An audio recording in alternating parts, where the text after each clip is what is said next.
Shoeshine Boy and His Honesty.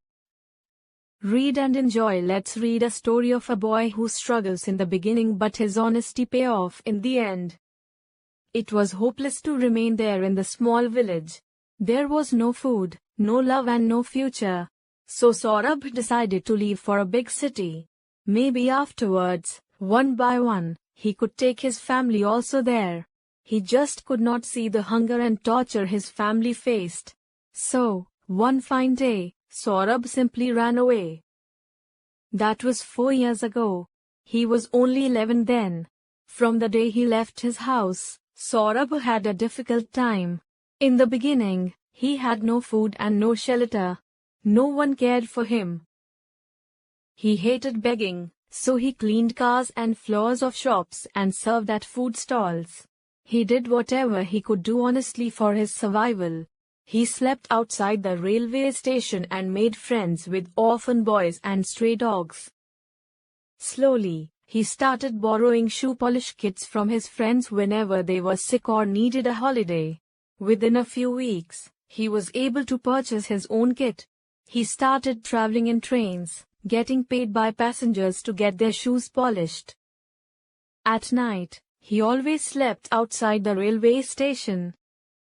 You must search the empty compartments for leftover things, his friends advised him. Sometimes, if you are lucky, you get a bedsheet or a food bag. The group decided which pair or trio would go on an inspection of which empty train. Usually, they found nothing except empty plastic bottles or disposable glasses, but sometimes, if they were lucky, they would come across some food item or a forgotten bag. Saurabh did not like to take those things. His mother had taught him to earn money by working for it. Only hard work can bring us success, she used to say. Begging or stealing cannot open any magic door for us.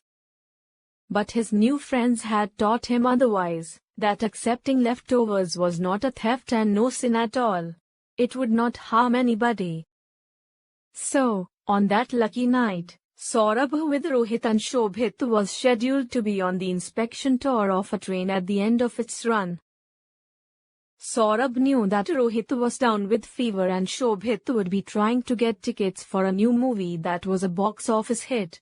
Maybe he has got the train alone.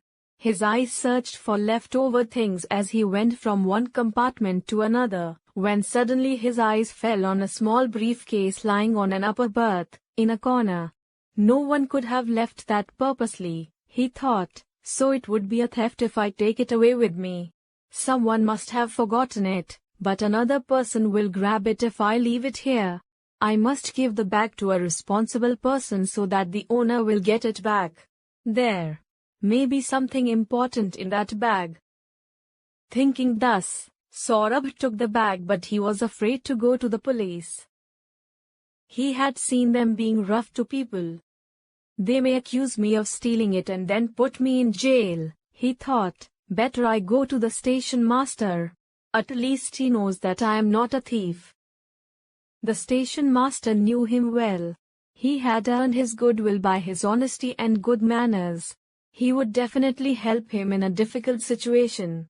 He was sure of that. So, he decided to listen to his inner voice. He took the bag and went to the station master's office. I found this bag in an empty compartment, sir, he said. I wish to hand it over to the police, so that they can return it to its owner. It took a lot of courage to do that. But he decided to do what he believed to be correct. His courage paid off. The owner of the briefcase came to lodge a complaint and was happy to get back his briefcase which contained a lot of money. He rewarded the boy handsomely. The railway people too collected some fund for Saurabh.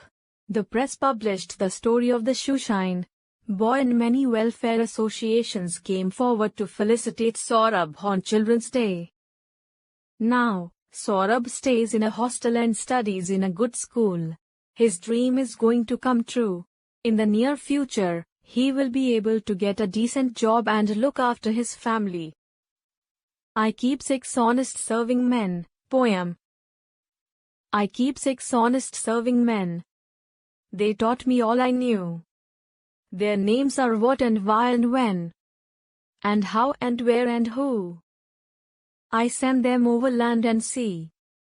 I send them east and west. But after they have worked for me, I give them all a rest. I let them rest from 9 till 5. For I am busy then, as well as breakfast, lunch, and tea. For they are hungry men. But different folk have different views. I know a person small. She keeps 10 million serving men, who get no rest at all. She sends them abroad on her own affairs.